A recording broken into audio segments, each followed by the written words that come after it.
seas and oceans. We shall fight with growing confidence and growing strength in the air. We shall defend our island, whatever the cost may be. We shall fight on the beaches. We shall fight on the landing ground. We shall fight in the fields and in the streets. We shall fight in the hills. We shall never surrender.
January 28, 2008, and I'm at Stansted Airport in England.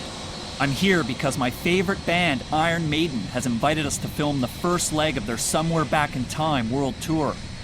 This tour is based on the classic World Slavery Tour from 1985, which is back when I first became a fan. That's a thing of beauty. Over the next 6 weeks, we'll travel 40,000 miles on Iron Maiden's private 757, Ed Force One, and watch them play 21 cities in 12 countries across 4 continents. That's an average distance of 2,000 miles between each show. And what's even more impressive is that lead singer Bruce Dickinson is flying the plane. The airplane idea started off as a crazy gleam in my eye. And I went, wow, if you could get all your gear into an airplane, you could cut down hugely on the amount of dead space we have in touring. So I said, what happens if you just join up all the countries that accountants say, you can't go there, it costs too much. And we just join them up and we go, bum, bum, bum, bum, bum, bum. Yes, we can, because we've got our own magic carpet.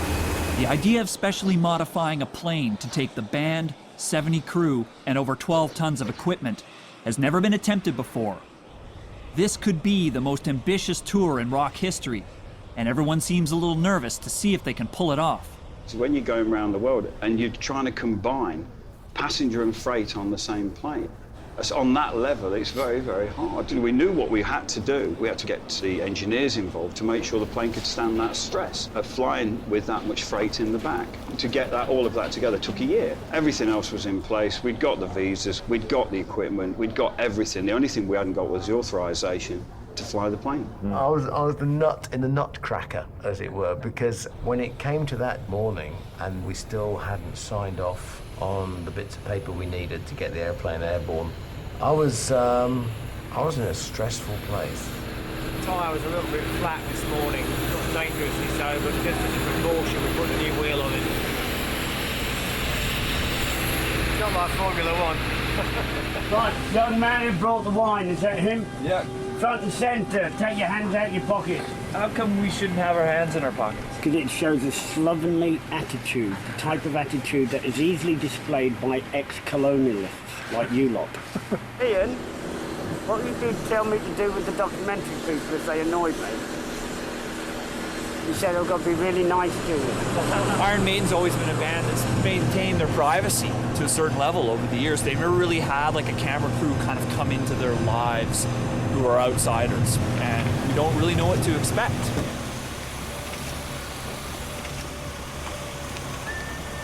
10 out. Well, good morning. Welcome good to morning. Stansted. Who are you? Because as we drove into the airport, everybody had arrived. There was you guys out there with the cameras, and Rob was telling us to be nice to you and all this. And I was, yeah, you don't come out of my face. Right, come here. I didn't really sleep a lot the night before. It was because it's like going on holiday. When you get, when you were a kid and get anxious and don't want to go to bed, just want to go away. Oh, yes, here we go, Ed Force One. Hey, you freaking beauty. And you got a whole face on there. I must admit I was a bit sceptical about it all. The idea of band and crew travelling on the same plane was like a trip you do away in a coach somewhere and have a few cans of beer in the back, like a day trip, except that it lasted 6 weeks. I think the only time we'd ever travel with a crew was back in the late 70s, where basically there was only one crew member. There was all a band and one guy. I think it's something everyone look forward to, actually, because all crews are maniacs, and ours has got their share of characters. No interviews for tax purposes. Right, you're not allowed in this section. I'm sorry, you haven't got a special pass. So they got the rubber stamp Yeah, approval. it's all, we're all strapped down and palleted and firebagged and everything else. And we're good to go. Good to go. Everything was just going swimmingly. And I sat in the flight deck going, there were so many things that could go wrong. Just take a deep breath and wait till they close all the holds, and then we can go. 4 hours 45 is the flying time. Bit windy when we get to Baku, and then a stonking tailwind take us to Mumbai. 3 hours 47 to Mumbai. Plenty of time to drink Nico's bottles of wine. See you later, and we'll get ourselves underway. All right? Bye for now.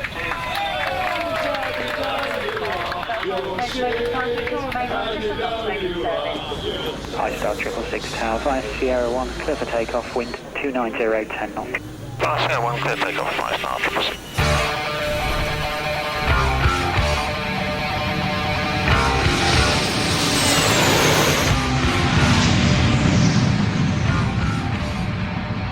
I've done plenty of takeoffs in Boeing 757s, but this particular one was rather special. It was like, I was so glad to get the wheels up and get underway. London 5 Star 666, passing 2,800. Everybody was just chuffed to bits in the airplane. The seats were all comfy and the road crew couldn't believe the leg room, and then the cabin crew started serving the drinks and the grub and everything else. Everybody was like, yeah, great!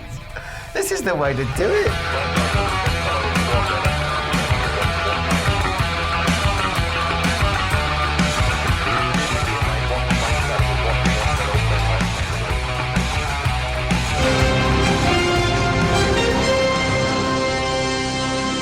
Getting here on Thursday, the band's been mobbed by young rock fans keen to get a closer look at their heroes. Although Iron Maiden struggled to get any radio airplay back home, they still fill stadiums around the world. This new plane means they can play more shows in more countries than any other group can.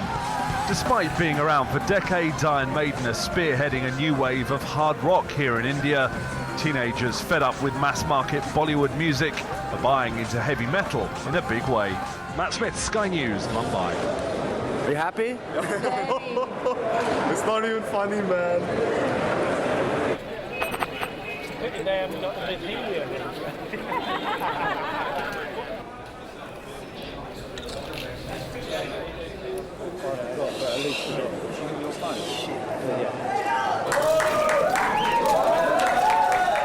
This tour really, for us, it's a retrospective look at a really classic period in the band's history. And we're playing songs we haven't played in 23 years. But most importantly, for an audience which has never seen us perform these songs. This is a real treat. You know, it's every guy's dream to be a rock star, and you guys are living that dream.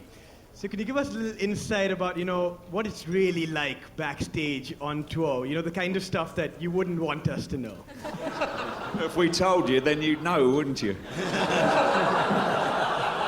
Yeah, we could tell you, but we'd have to kill you.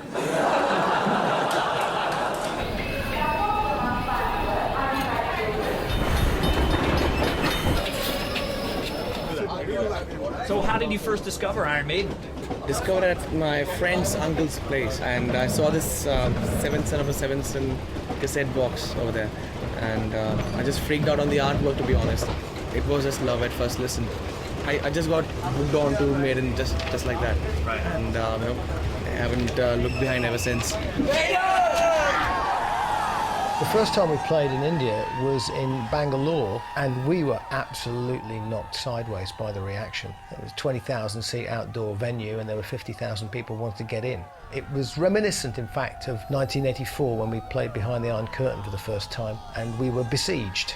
This is the first major metal band which has played in India. I mean, they're larger than life, and you can see the crowd. They're waiting here from 6 o'clock in the morning, and it's very important because more and more kids get inspired by the metal scene. They start getting into playing guitar, drums, and forming bands, and something positive will come out of it in years to come.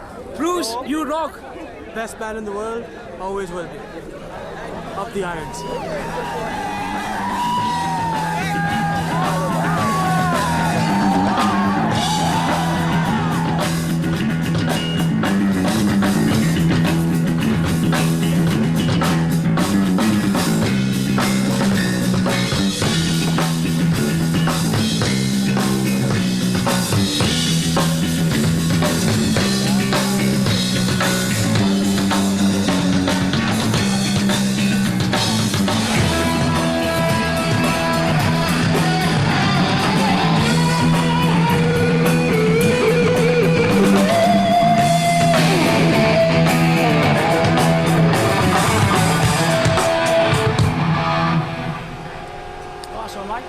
Painless sound check.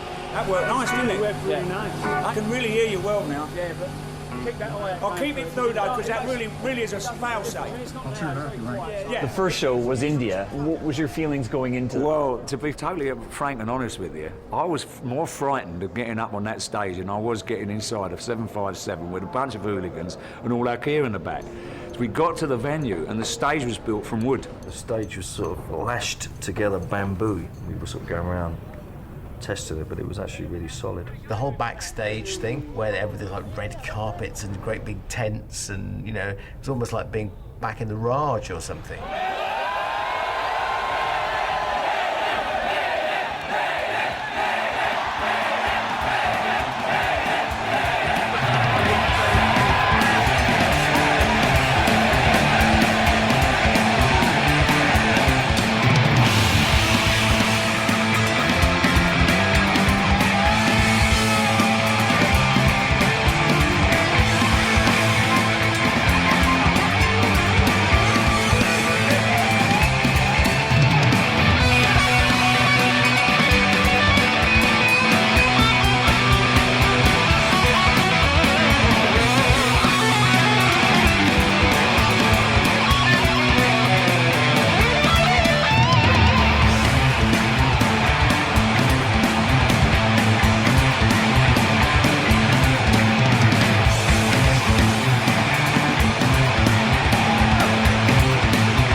conditioning off, please. Off.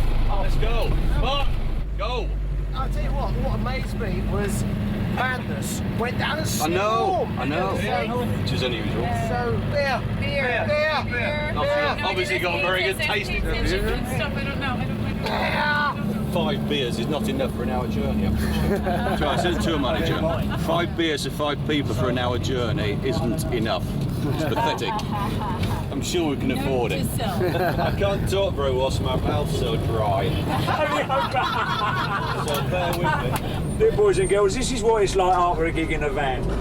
We post-mortem the gig for about 10 seconds, make apologies to one another, unless there's a real big whoopsie. And then we argue about ice cream vans and stuff. It was a little jagged tonight. Got through it, I thought I might collapse halfway through, I kind of run out of steam a bit. I'm an old man for crying out. Oh dear, we still got the police escort. We didn't need an escort. Yeah, no one on the boxy road. Right.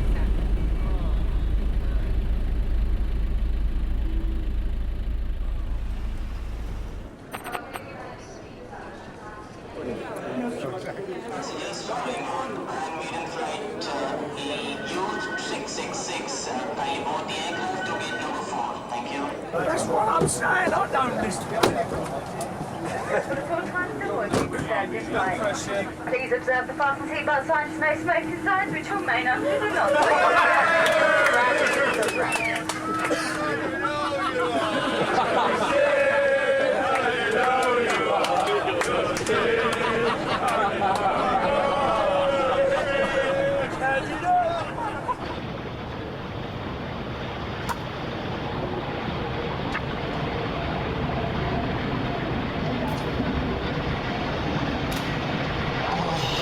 Slow down, because the arm's hanging off now.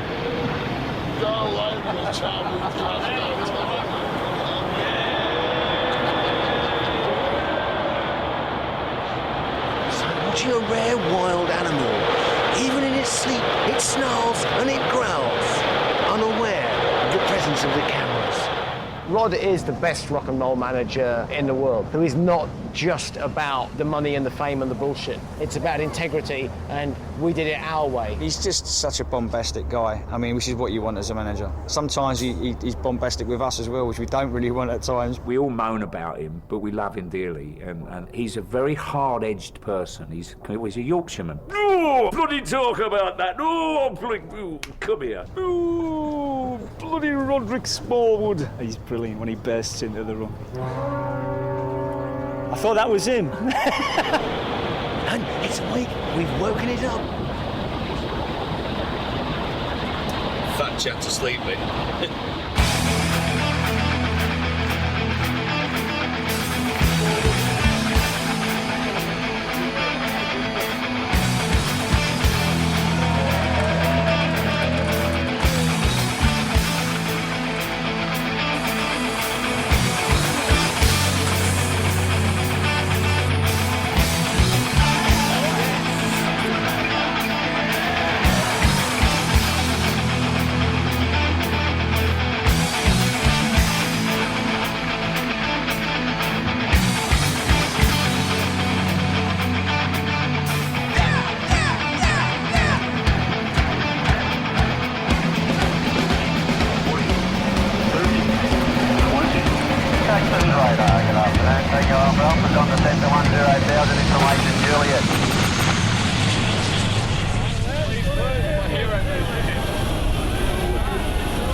So where are we? We're at the Corner Hotel in Australia for the Iron Maiden Melbourne meetup. So why do you have these pre-show events? Just to get together, have fun, have some drinks, and just enjoy the atmosphere. Because we're all pumped for Maiden. We're all pumped. We are seriously pumped. David from Melbourne, mate, a real fucking Maiden fan. It's not so much about identity or whatever social culture you think you fit into. You can see all these different types of people that come along to gigs and worship upon the altar that is Iron Maiden. They have this ability to really hit your heart, and either that or it just makes you fucking want to headbang and go fucking wild. How long have you been Maiden fans? Since I was fucking born, man! Fucking day, 666! It's been 15 years since we've played Australia. I mean, everywhere we go, the fans are just so keen to have us back. You know, some people never see this, some people saw us, you know, on earlier tours, but absolutely incredible everywhere. It's all bigger than ever. I mean, our heyday was the mid-80s, which is what this tour is all about. You know, we're 24, 25 years older, but to get up on stage, and I look out and I see the kids, and they haven't aged. You know, and it's really weird. I go, God, blimey, look, they're all the same kids that were out at the front of the stage 20-odd years ago. So what I'm trying to understand is why is it that Maiden appeals to mum and dad and all the kids? Because they're fucking awesome, man. Like, come on. I believe Iron Maiden are playing here tonight. Giddy the fuck up. Steve's probably been flat out in bed. Oh, he's also down still. Oh, Steve's down big time. Yeah. He's looking really ill. We've all got picked up a little bug from India. Steve and I, probably more so. I mean, we got to the point where we didn't eat for 4 days. By the time we arrived in Australia and we turned up at the sound check, it was like we'd go to start a song and someone would be off to the bathroom, like, all right, you come back, and then you start, and it was just, people were just off everywhere. I mean, we're all pretty jet-lagged still. That jet lag is a killer, and you've got to have that adrenaline ready for that concert because those kids have paid the money and they want a good show. We've had buckets for both ends on stage during some of the shows. 10 out of 10 to the band for putting up with that pressure, putting up with that illness and going out on stage with those conditions. You know?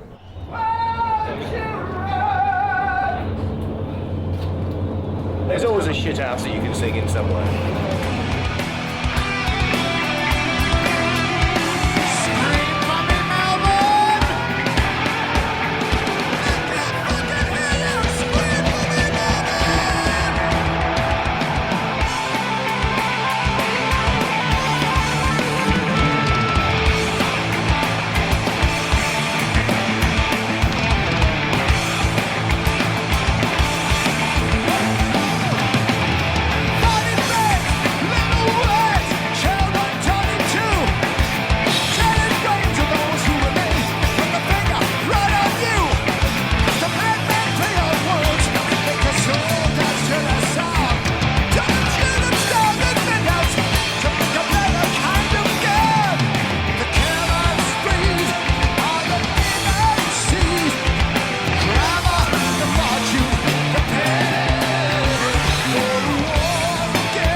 I think it's a bit better. Adrian was like, yeah, it's a bit better. It's a bit better is better than worse. You know, none of the places you play are designed for music, so you always have sound problems. It's just something you have to overcome. You have to just be prepared for the worst, you know, and if it sounds great, all the better, but you can't let it throw you off. You know, people that come pay to see you, they don't give a shit if you know, if it doesn't sound good on stage or anything. They want to have a good time, and that's what you've got to try and put across. Adrian has always been the stickler for getting the tones right that he wants. He's very meticulous. He's like that in his playing. When you listen to his guitar solos, they're very meticulous, very precise. Adrian's guitar playing is the stitching. It's the texture, the fabric that covers all the structures. Nothing Adrian does is aggressive, like everything lopes. He picks notes out of the air like that. And how he does it, no one knows, only Adrian, because nobody else can do it. I'm trying to be all serious. I'll probably look. Sorry. I felt like shit before I went on, and then I don't know, I got some adrenaline going and I enjoyed it in the end. It was good. Contrary to belief, boys and girls, Harry Harris don't smack the shit out of his bass guitar strings. He tickles them. I have it on good authority. He's a good tickler. Yeah, I've talked a load of bollocks, isn't he, eh? Seriously good authority. More shit comes out your mouth than your arse, mate. More shit. Actually. Are you coming for a drink, Steve? Got some nice chili. Just made floor there. Oh, mate. Oh, you're fired. You can go home. Good, I thought he was going to come in and film me in the bloody bath. I have my limits. Bloody right you do, mate. Go on, bugger off, you. Cheers, boys. See you later, mate. I'll see you in the spring. I'll see you in the... Can't beat him. Bugger off. I don't like being part of the group all the time. You know, you need to be out, be an individual. It keeps you fresh. So when you got the show the next day, you're not all, you know, hungover or whatever.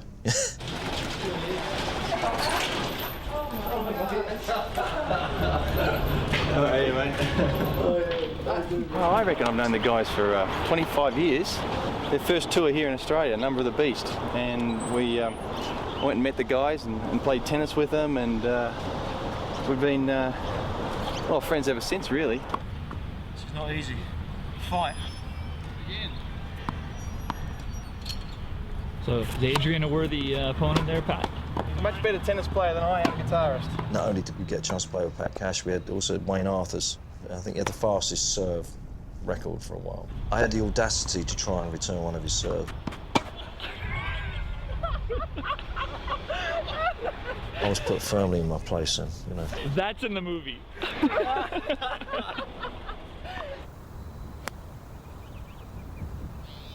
No, little right, didn't you? Let me get your camera. Ooh! You know, when you're on the road as much as we are, you just don't want to sit in your hotel room and just mope or watch movies. Everyone has their own activities that they do. I think it keeps you kind of sane. Get the bloody way! Get out the bloody line! A lot of bands go out there and tend to put on this image of staying up all night partying, and you can't go out and go crazy every night because the performance for the next show would suffer. Instead of spending 6 hours in the bar, you can spend 6 hours on the golf course, you know, and then maybe an hour in the bar. Not bad, Dave. Bit hanging on the right side there. Davey is the backbone of the band. You can have a chat about things and he won't say anything, and then he comes out with these amazing words of wisdom. Dave is the wise counsel. Doesn't say much. Day-to-day problems, not bothered. Major crises, somebody will ask Dave what he thinks. Well, I think this, and it's like, whoo-hoo, oh, then we should have got that out of him 2 hours ago, you know. And it's good night from him. And it's good night from him. And it's adios, amigos. Toodaloo. Bye-bye, boys and girls. All aboard the Skyline.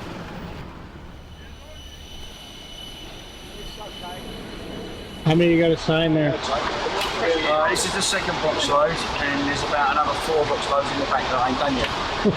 I mean, there's a lot of musicians that tour the world that won't bring their kids along, but obviously it's very important to you to have them with you. I was the first one really to start taking my kids on the road, and I think that's really been the hardest part of touring, is being away from your family, you know. They've always enjoyed being on the road, and they still talk about, you know, oh, Dad, can we go back and go on the bus again? Yeah, we used to have our own bus. We were like separate from all the mayhem when we were younger. I used to like sleeping on the tour bus actually rather than being in hotels. How would you describe your dad to other people? Quiet. Really quiet. And shy. Keeps himself to himself. It's quite private. I think he's kept us really grounded because we could have just been a nightmare. So is this the last tour you're going to do? Yes. Are you sure about that? Positive.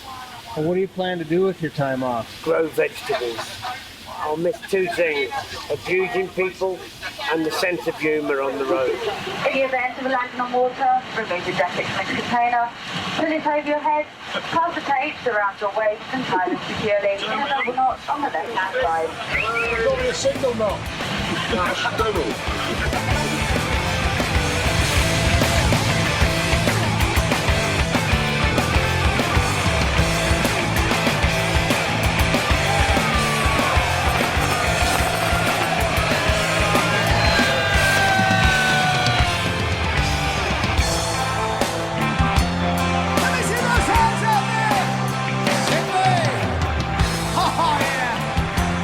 Take a look at yourself.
thing was something that was in my bones from when I was little. 2 members of my family were in the RAF, so I was brought up with aeroplanes.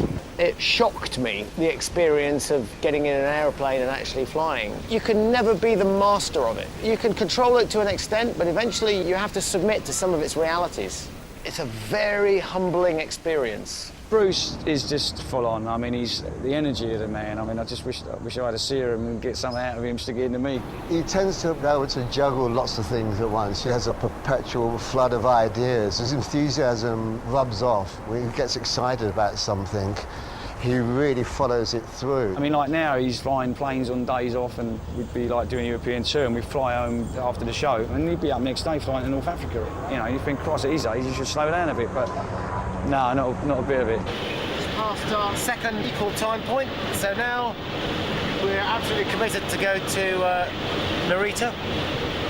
This is in fact my first time flying into Japan.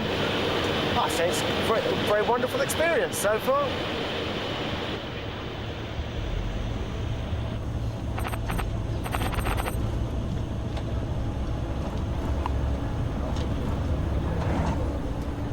Take me back to the first time you played in Japan. I was very excited to come to Japan because it's somewhere I'd always wanted to visit. You know, I was rather intrigued with all the Shogun stuff and that's notice, I got a Yakuza samurai on my see, look, see?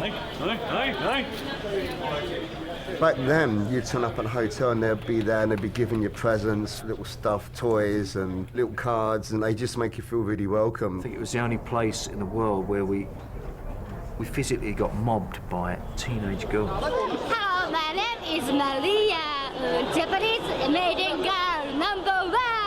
Welcome to Japan. I am Maiden. Okay? I would like to become Steve Harris' daughter. We'll have to work on that. Stay heavy.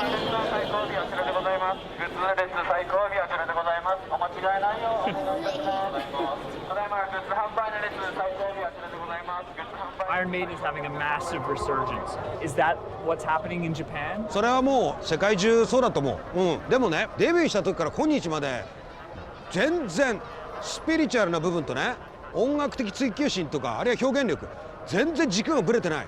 こんなバンドいないよ。それは当然さ、どうなるかっていうとリスペクトが積み木のようにこう重なっていくから、今日のようになる。でも嬉しいじゃない。ということはアイアンメイデンは永遠に引退できないってことだよ。こんな素晴らしいことないでしょ。Focus and get into that door. Like it. I just blocked it out. Get rid of that one. Pull this back. Pull everything back. 26 people to put a black drape in the air. 94 people to lay a carpet. Gotta love Japan. Bring the gear on the stage. With Iron Maiden, you work your ass off. There are no days off. You are on 24/7. On a good day, I start at 7 and I finish at 2 a.m. The crew are the biggest partiers I know, but they always come in and do their gig. When you're in the Iron Maiden family, you're in the Iron Maiden family.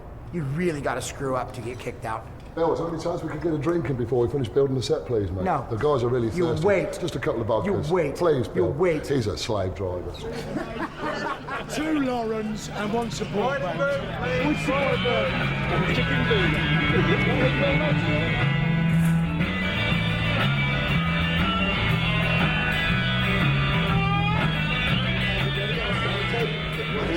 I'll send the old man back here to come get you. Yeah, the old man of the sea. His last turn. It is, isn't it? It is. It's his last go. It's his last go. How many times has he retired? He'll be back. This is about 40 times. At least twice. Dick Bell and I go back way before I joined the band. He's a phenomenal production manager, and he's part of the family. He used to come around and hit you on the arm, like, come here! And he's on a bit of a bastard. He knows exactly where to clump you. And now he's retiring again after tomorrow. Bruce, he hasn't dressed yet.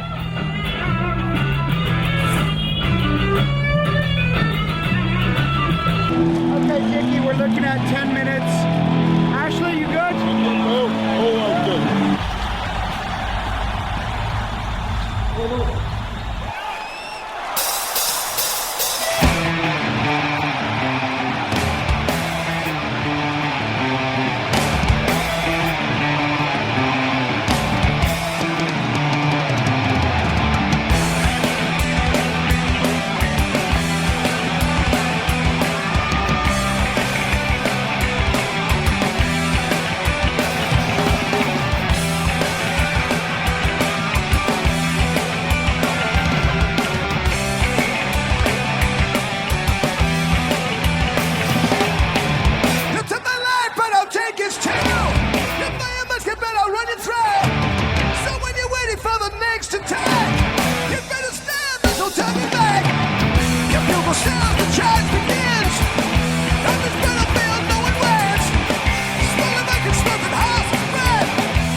brilliant. That was so good. Lesson of young. We'll catch you up on that. See you somewhere in Spain. Done. Yeah, it is a big bastard. Carry on.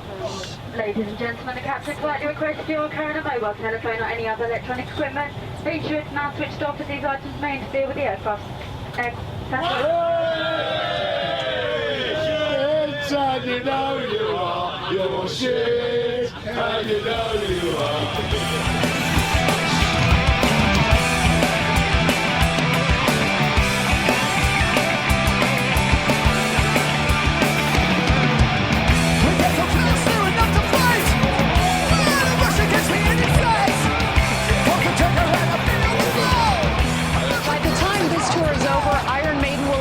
In 21 cities, traveled over 50,000 miles in 45 days, something considered nearly impossible by rock tour standards until this band figured out a way to pull it off and created Ed Force One. Laura Ingle, Fox News.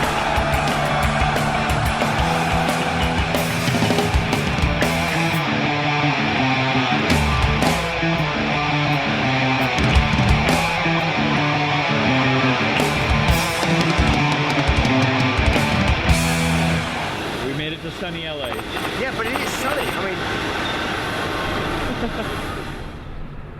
We flew from Japan after a couple of days there, up through Anchorage to LA. Well, when we got to LA, Steve got straight off the plane. And then typically Steve, the music comes first, off the plane, bum straight down the studio with Kevin. You know, you might need to bring it out. Just done that bit there. I just like the tri-Jan's guitar, leaving it up. I don't think Maiden ever cares about being relevant, and I think that's one of the things that makes them relevant. We like 8-minute songs, we like the slow intros and outros, we like the gallop in the middle. Guess what? It's, you know, so we've got 10 songs like that. We don't give a fuck. Steve is, you know, he's obviously the anchor of the band. He writes a lot of the songs. If he doesn't write the songs, he has a say in the way they get arranged. You know, it's Steve's band. We have this kind of sixth sense with one another. He doesn't have to say so, I can tell what he wants. And likewise, there are a handful of bass players that play our sort of music that are that good. And I happen to be playing with one I personally think is the best in the world. Steve is the musical basis of Maiden, and it's something I can say quite openly. All of the band would agree with that everything gets Steveized. The spirit of Maiden comes from his musical focus on what he thinks is right, and it's completely incorruptible.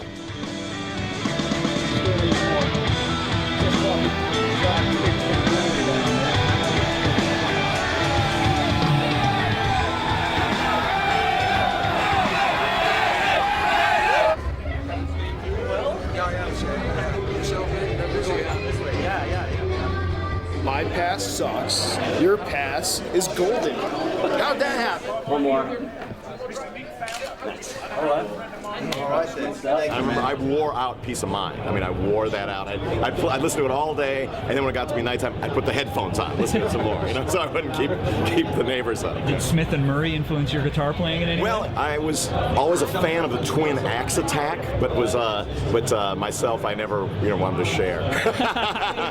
Yeah, when Steve Harris's foot goes up on the monitor and he starts pointing this and starts singing along, I'm going to be very excited tonight. Let me say that right now. I remember one thing that made quite an impact on me was on the Number of the Beast tour at Long Beach Arena. We always, you know, look to Iron Maiden for inspiration because they always had the cooler records, the cooler album covers, the cooler stage shows. They were just cooler than everybody else. Nico, is he an influence on you?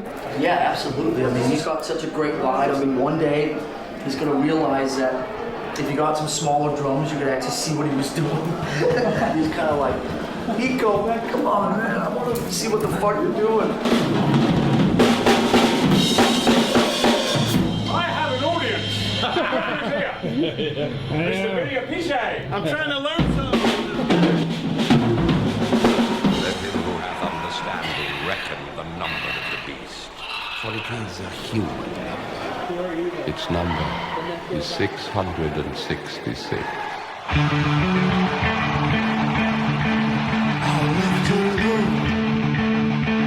My mind was blank.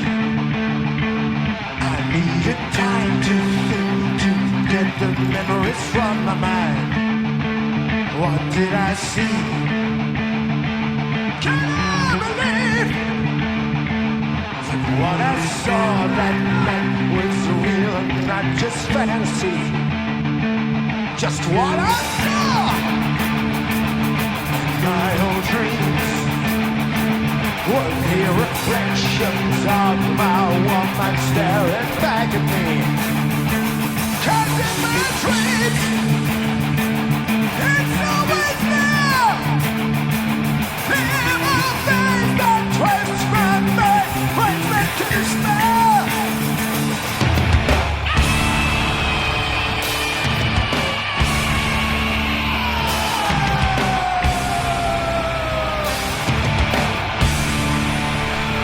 Nights went back, was no use holding back, 'cause I just had to see what someone watching me.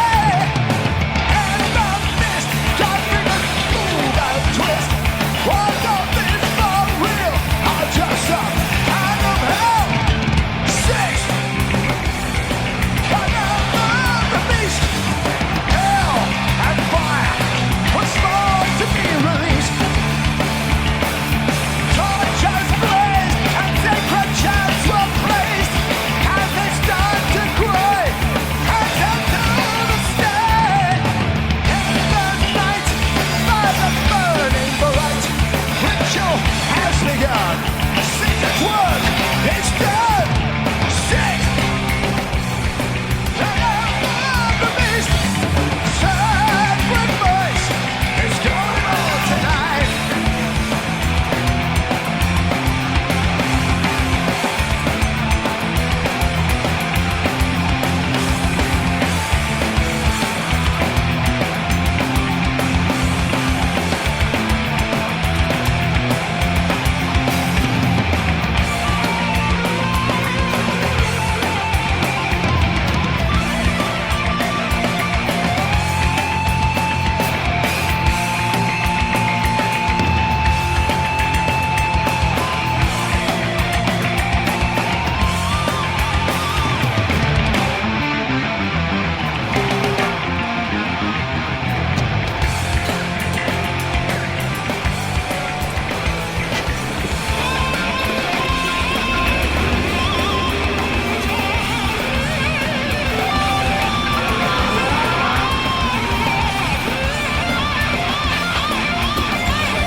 So just under 6 hours. Still don't quite understand how I managed to get it all in, but it fits just about.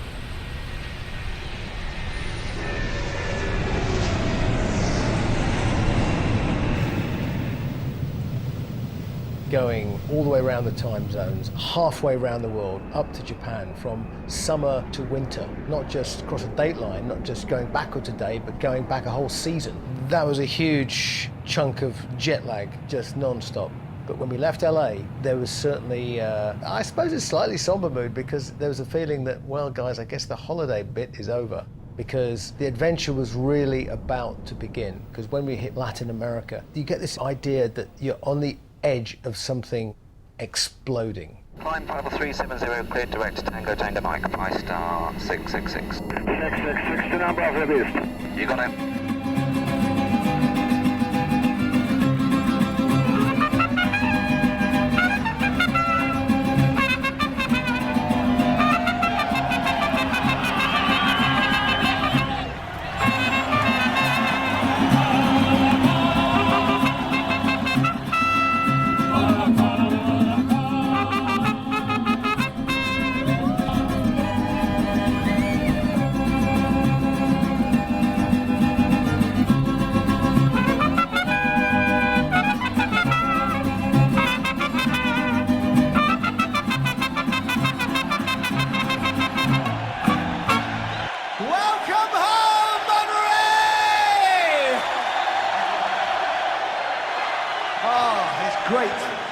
It's great to be in Mexico.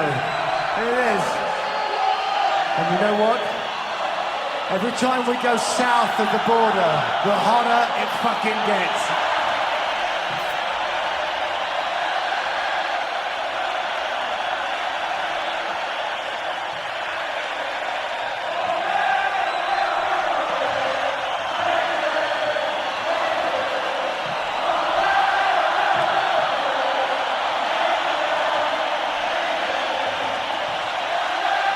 Iron Maiden was to tour in the toughest areas, Manchester, Liverpool. We're all working class guys, and we have this kind of a credibility with fans, the connection, you know. Music meant a lot to people, obviously. It was a way out. It was a release. I think it's the same in Mexico. It's almost like playing to a soccer crowd. They're singing, they're chanting all the words, and it's a real tribal thing. Latin American audiences, you know they're going to be great. The anxiety is, are we going to be as good as the audience? Or are we just going to give 150%? We've really got to deliver a passionate performance that justifies our existence in front of this audience.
£5.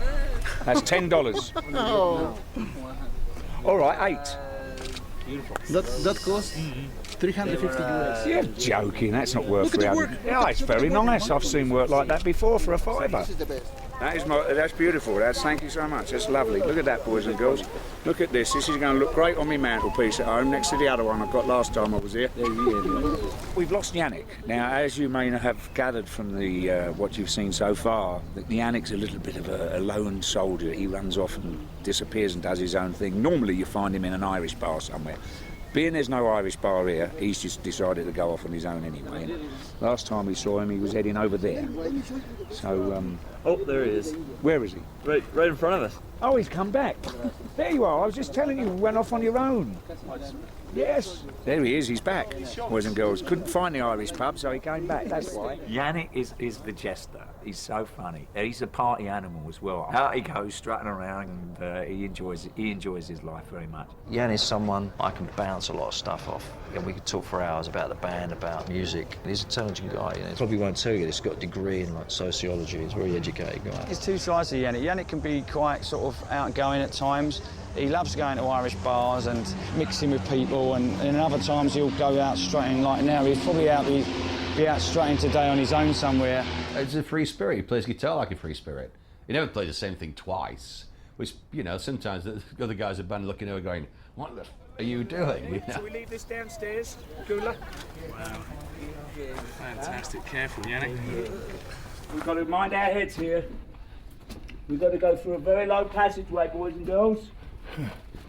Oh, you want to go over there? What do you think? Shit. We are under the Sun Pyramid, and we're probably about 50 feet, 60 feet into the pyramid so far. Yep. Why it was so dark. Los venerables abuelos de la tradición de Anáhuac, permitan que te depositemos este recipiente de medicina para que la puedas compartir con los hermanos.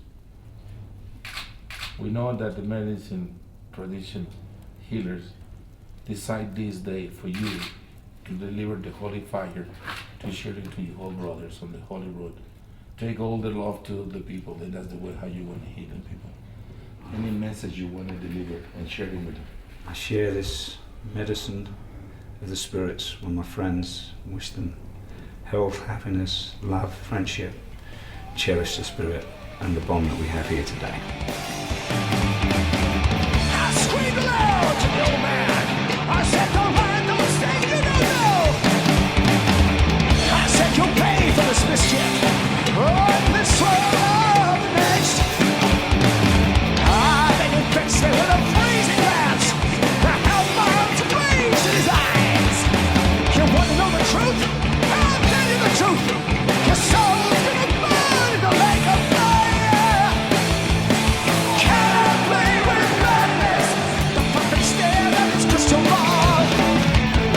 Can I play with madness? There's no vision there at all.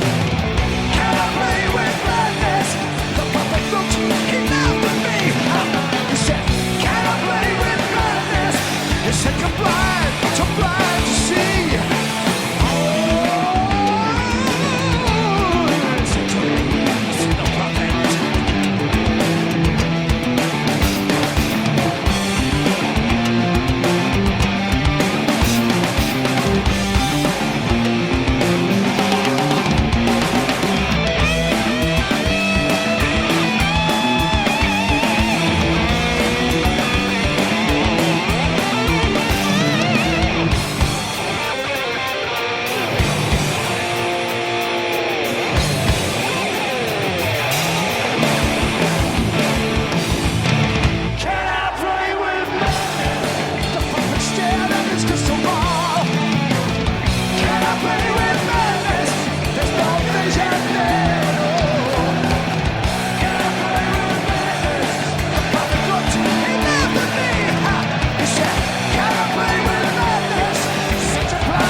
Para el staff de Iron Maiden, welcome to Costa Rica.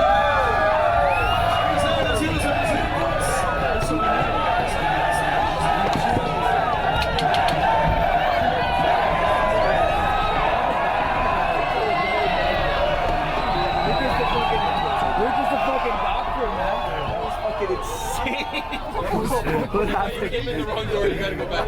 Okay, dude. I've never seen anything like that.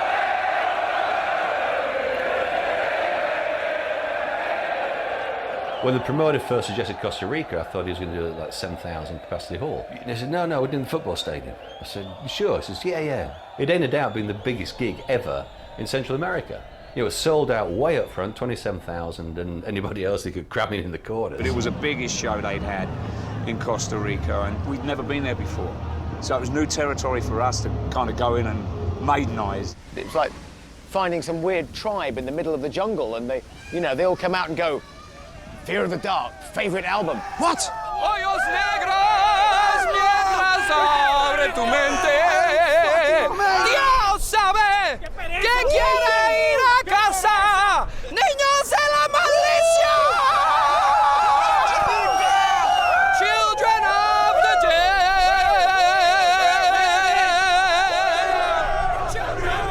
When I was like 14 or 15, I heard Iron Maiden for the first time. Oh, this is amazing, Iron Maiden. Could you Imagine to see them alive. Oh no, shame, we live in the ass of the world. A lot of people have come here, people from El Salvador, Honduras, Nicaragua, from South America like Ecuador. This is once in a lifetime. I have a friend who quit his job to be here today. This is the thing, you know, this is the thing.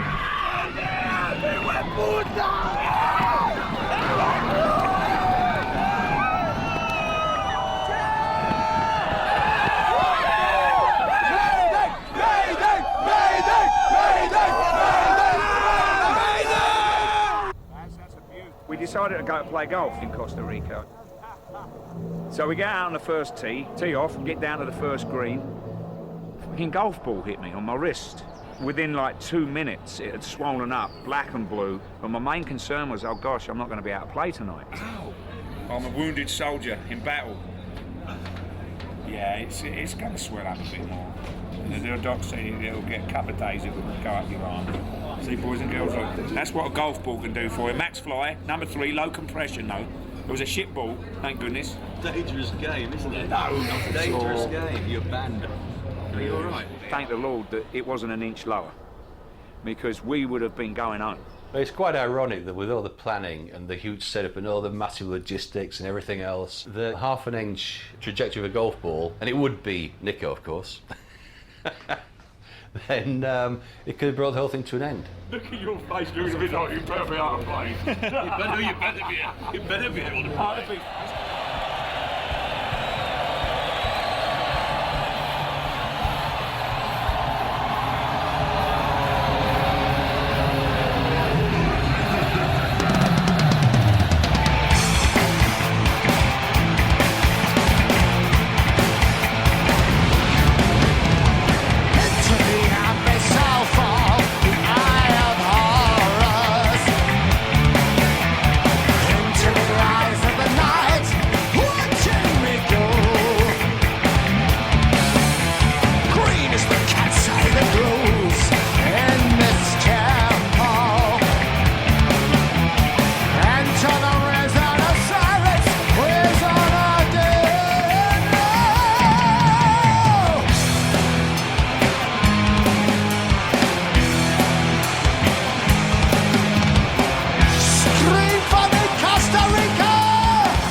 Worship and fall, drop to their knees. Soaking the blood and red wine, the one to succeed me. For he is a man and a god, and he will die too.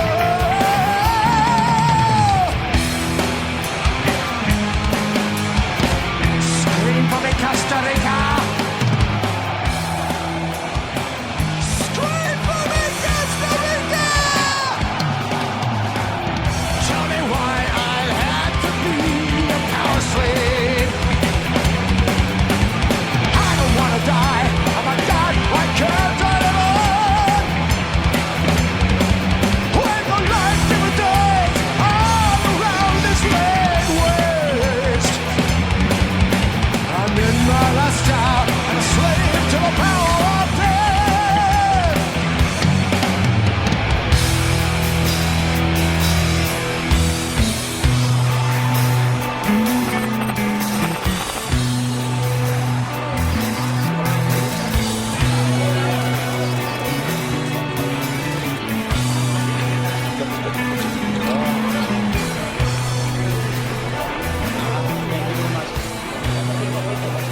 If it's like this in immigration, what's it going to be like in the rest of the country?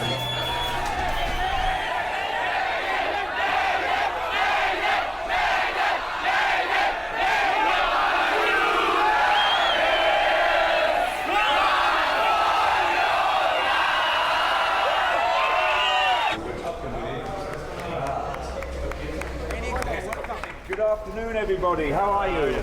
The show last night, phenomenal. Absolutely phenomenal. It's, as Bruce said when we were in Mexico, he said the further south we come down into South America, the hotter it gets. Yeah. And it came pretty hot last night. The show was really good and the audience were phenomenal. They did this big wave. So the Colombian audience tomorrow night, you have something to live up. Nico is crazy. He's a larger-than-life character. You just basically send him into a room or a party or whatever, and he just batters his way through and goes schmoozing in there. And then I just walk in behind him and sort of pick up the pieces. Nico is the social side of Maiden because he's just so gregarious and fun. Him and me will go out in the room, and, you know, and sometimes you've got to say hello to people. It's part of it, but he's a totally genuine, full-on. And again, a great part of the team. They broke the mould when they made Nico. I mean, he's one of these people that soon, the first time you meet him, you know, you love him for life. What can you say about Nick? You know, it's best left unsaid. Yeah, that'll do, won't it?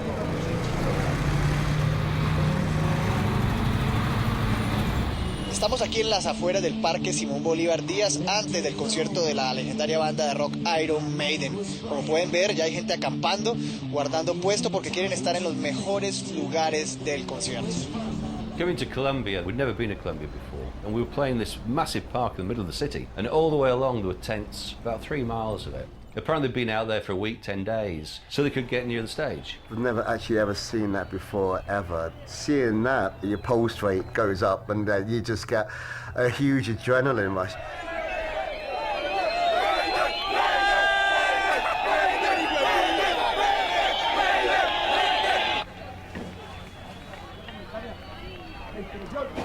Colombia was one of the places that I was slightly apprehensive about going to, I guess, because of the idea that if some kind of event kicked off stage, that it could get nasty. Even though everybody was very happy, you got the impression that they lived with the military presence and tolerated it on a day-to-day basis. We've been here the whole week, but we don't have any food right now. They just take away everything, food, cameras, all that stuff. So it's pretty heavy security. It's pretty heavy security.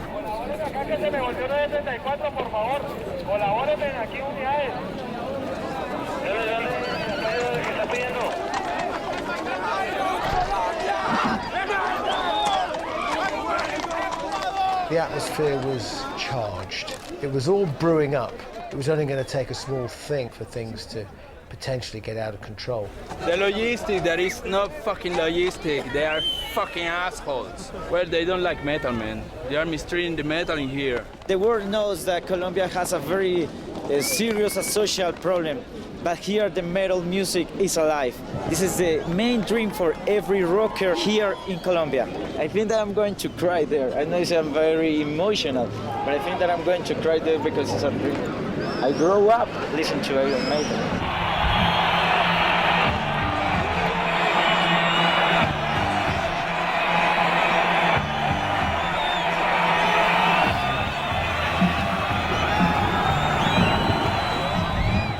Tell you what, the old altitude is, it's... You feeling it? Big difference. I woke up this morning in bed, which is good place to wake up. But I was really out of breath, like just in bed, it was like shallow breathing and stuff. Yeah. Bizarre. We've got oxygen stage right, and oxygen by the drummer!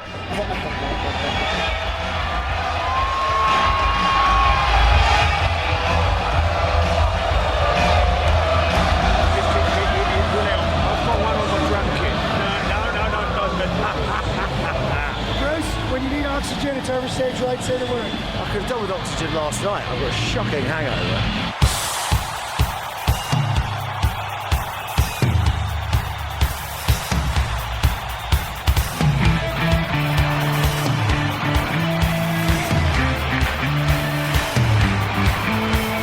White man came across the sea. He brought us pain and misery. Killed our tribes, killed our creed. He took our game for his own need.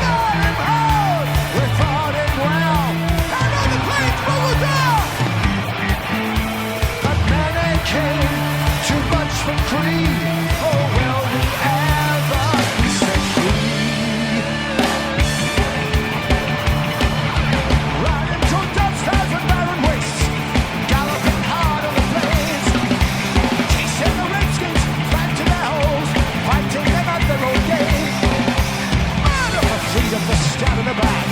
Women and child on a coward's attack.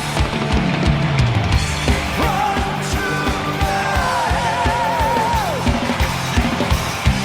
Run for your lives.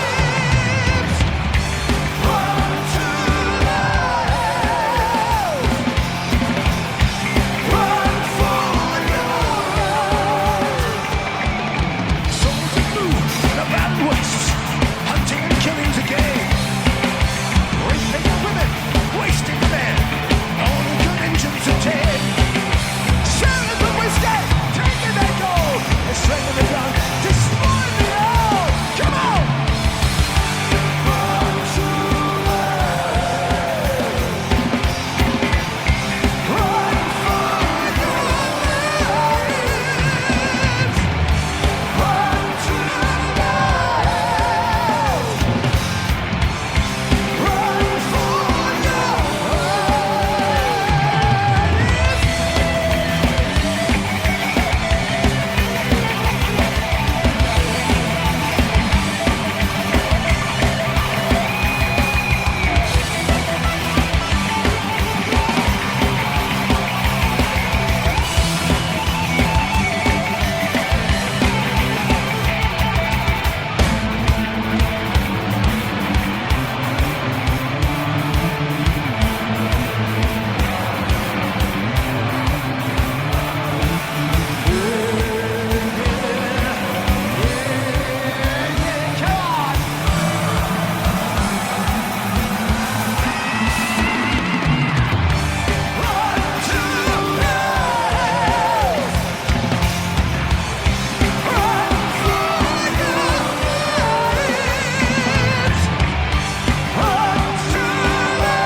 Oh, have a nice bottle of ice, mate. Oh dear, look at that. Freaking chunks of loads of like funny cheese in there, I bet.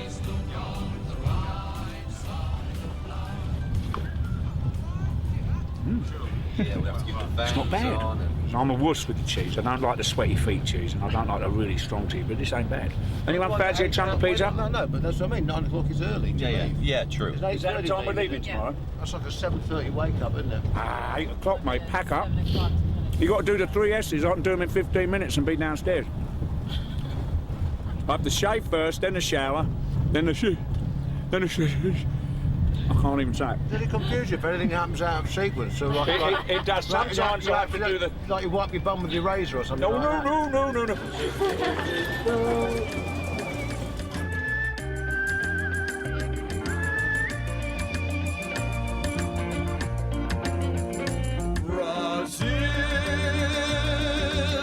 Where hearts were entertaining June.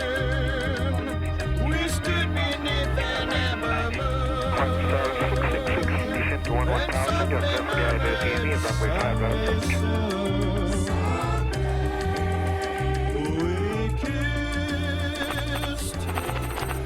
Brazil, for us, is where Latin America started when we did Rock in Rio. And of course, we went down there just for one show, and the experience was unbelievable, life-changing.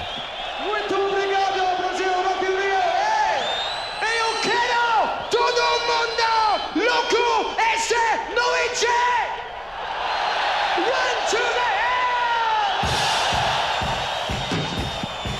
The Rock in Rio in '85 was fantastic. We flew in specially for one show, about 300,000 people, and it was being televised live throughout South America. And the whole of South America suddenly went Maiden.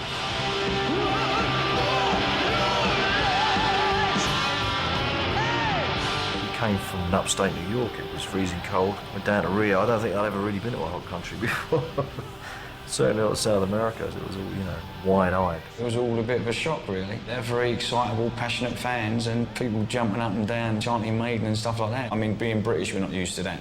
You don't get that excited. But the amazing thing is that it goes on undiminished every time we go back.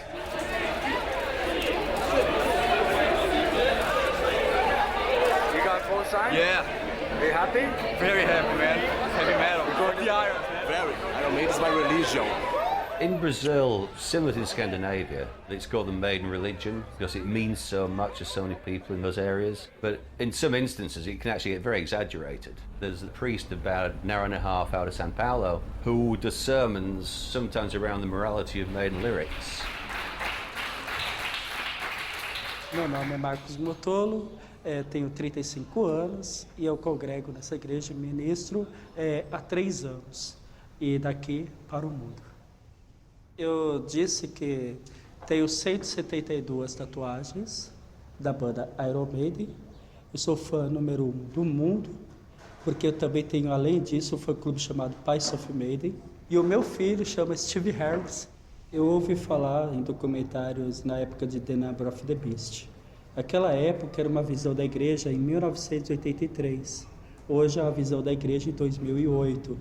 E a igreja ela abriu um pouco bilateralmente para que possa entender entre cultura e espiritualidade. Could you describe for us some of your tattoos? Pais of Maiden, amarrada no bico. Conforme a gente se mexe, ele tenta se escapar. Yeah.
the success of the band in South America, you do get the corollary, the price of fame, which is that you really just stuck inside the hotel. You can't just go and amble out and take a stroll.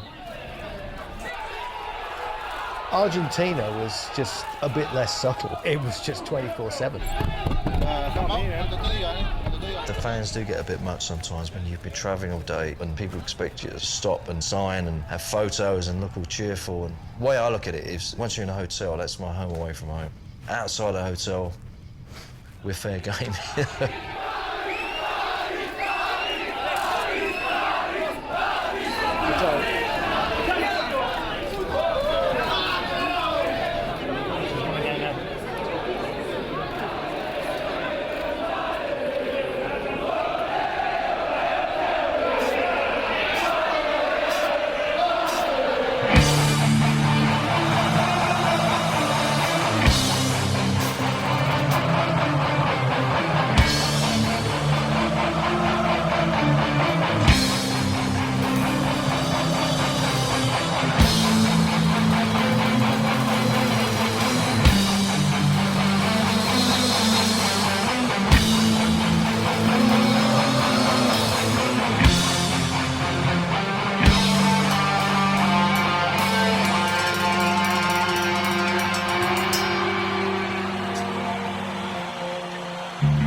Dark road, at night, a strolling through the park. When the light begins to fade, sometimes feel a little strange, a little anxious when it's dark. Fear of the dark, fear of the dark. I have a constant fear that something's always near. Fear of the dark. Argentina! Have a phobia. Someone's always there.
Where the local time is 5 to 1 in the afternoon. La llegada de Maiden significa la resurrección del metal en Chile. Todavía no pisaban suelo nacional y ya habían desatado la locura. Increíble, espectacular. ¡Grande, Maiden, grande! Que Maiden son los dioses del metal, son los dioses. El piloto nada menos que Bruce Dickinson, el vocalista de la banda. Bastó que estacionara la nave para que adentro el caos se tomara el aeropuerto.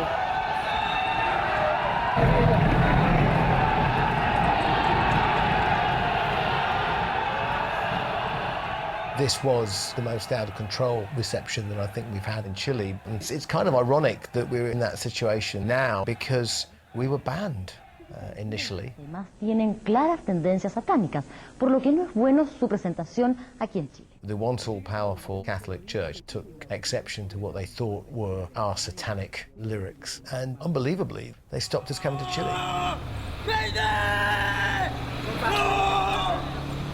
Fue una pena muy grande porque era la primera vez que Iron Maiden iba a visitar nuestro país. El gobierno no tuviera la suficiente abertura de mente para poder darse cuenta que era un solo show de rock. All they wanted to do was see the band. That was it. End of story. They didn't want to start a revolution. They just wanted to go and see a heavy metal band.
Playing essentially what would be considered a classic Iron Maiden set. It's almost kind of like saying to the fans, okay, now we're going to give you, at least the fans in America, we're going to go back and revisit the catalog. No. Not at all? No, not at all. We're not some old fossil dragging the bones of old songs around. What you'll see tonight is not just a celebration of a lot of old songs, it's a celebration of a lot of young, new fans who have never seen us play these songs. Anytime you go out and you play songs that you've played before, there's always going to be an element of people going, well, I've heard these songs before. But the purpose of this tour was really very, very different, because our entire audience for the last 8 years has been getting steadily younger. So, as a big thank you, large Christmas present wrapped up in a box with a big bow on top, here, have a classic world slavery tour, and that's why I get bent out of shape anytime anybody tries to play pin the tail on the donkey, and the tail they're trying to pin on us is that this is some kind of revival antique show, and it's not that. Is there a song or two that you most look forward to doing again that came back into the set? Tonight? Well, in general, yeah, or tonight, or as part of this current Somewhere Back in Time tour. Ancient Mariner. Is it really? Mariner, yeah. By far.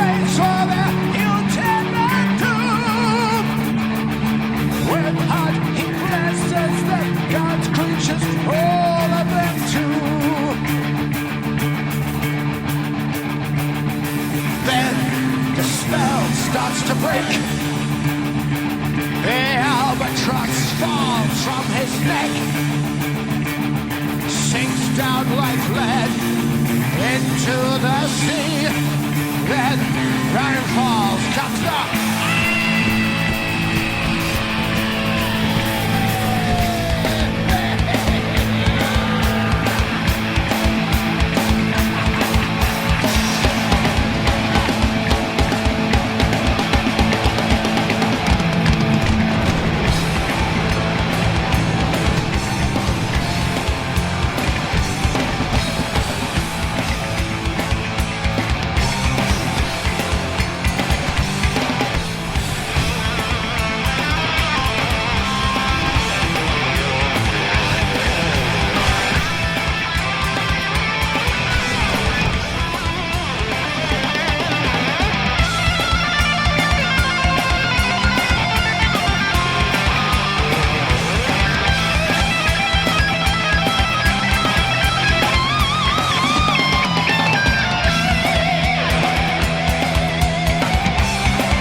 Once that plane landed in Toronto, we knew the show would go ahead and we'd achieved it, we'd done it.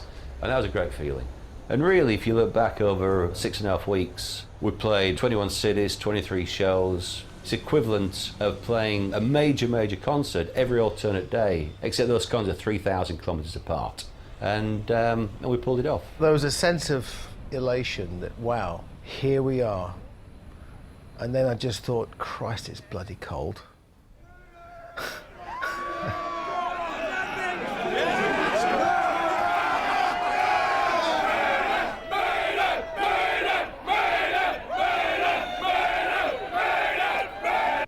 Definitely in the Great White North now. I see the kids outside queuing up, and they're not wearing much more than I am. In the snow. Yeah, tough up here, man. Looking forward to going home? Yes, I am, I must say. Just having my little bit of space. One less documentary crew to contend with. I think you guys have been pretty cool, really. Yeah. I was dreading it, actually. So another successful tour? Yes. Quite grueling, I would say. It's been amazing. It's been grueling. It's been one of the hardest tours. Yeah. In terms of audience, it's been one of the best. How are you, Steve? Yeah, I'm alright. Nice show. Yeah. We made it. Finally, we made it, yeah. Feels like we've been out about 6 months sometimes, doesn't it? You know? Samuel, dear boy, you must be happy to be home on terra firma, dear boy. Indeed I am. Thank you. Ah, yeah, one more flight tomorrow. Yeah. I shall be home in sunny Florida, and I shall be getting my sticks out and going to get some lessons.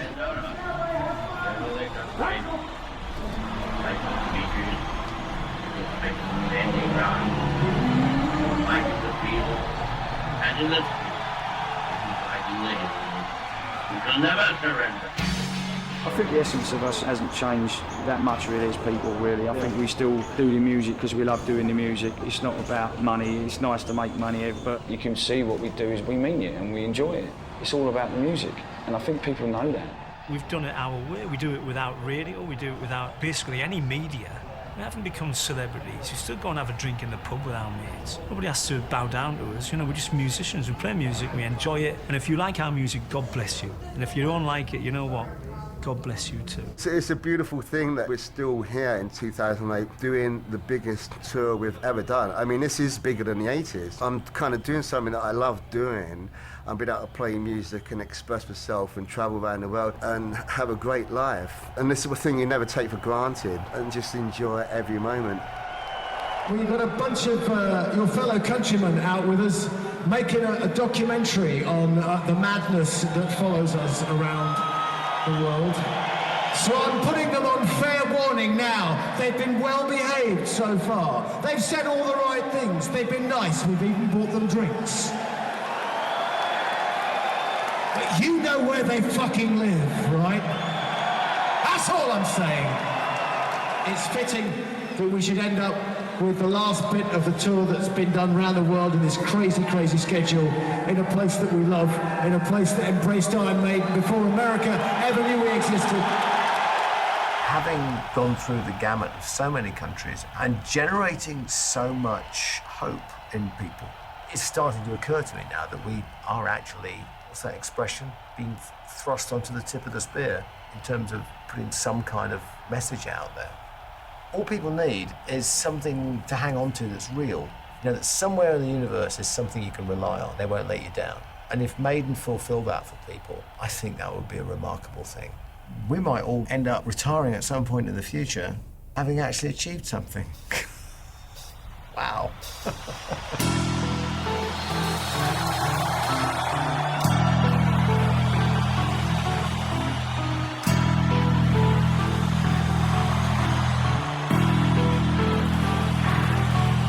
I'm waiting in my cold cell when the bell begins to chime,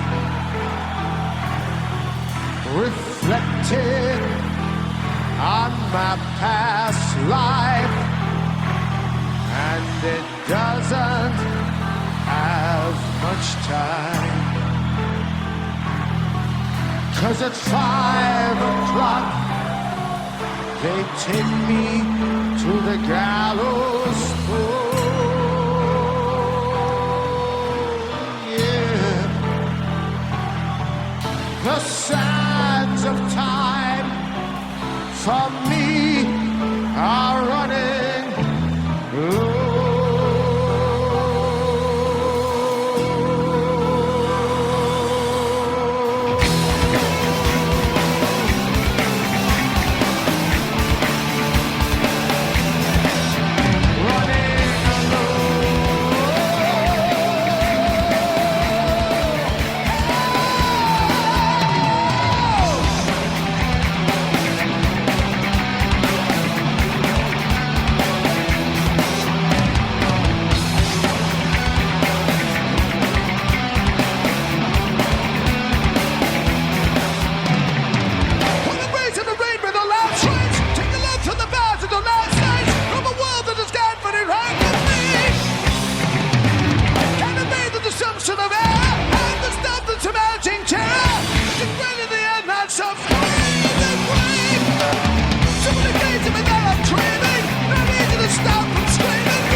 Always look on the bright side of life.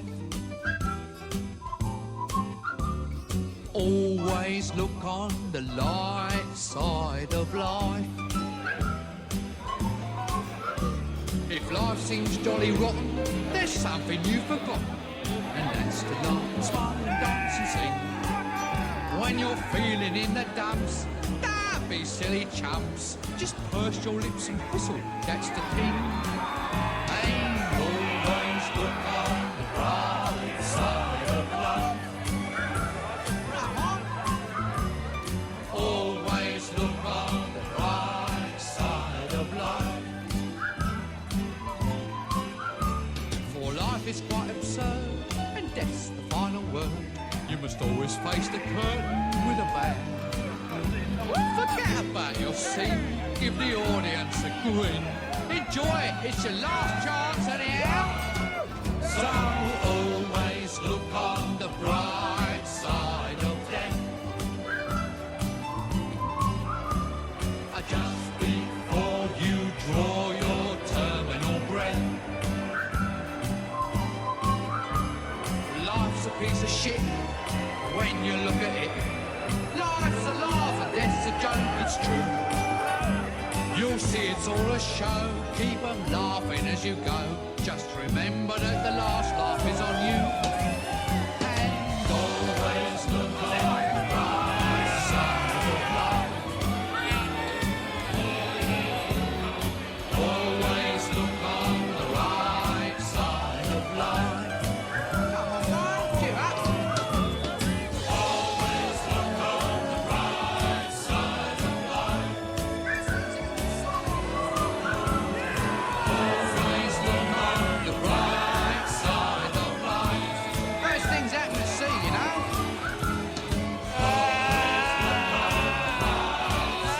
What you got to lose? You know, you come from nothing, you're going back to nothing. What you lost? Nothing. Nothing will come from nothing.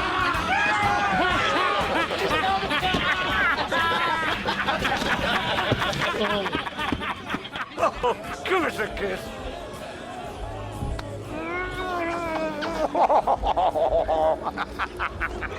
You just missed the whole best footage of the whole fucking tour. What we need to do is get Rod Smallwood in a barrel over the end of it. No, it's bloody nothing this. I've done worse.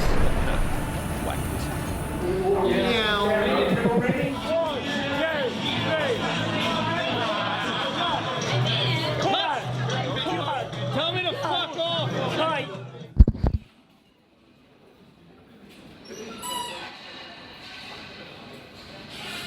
Why don't you lot just fuck off and go home?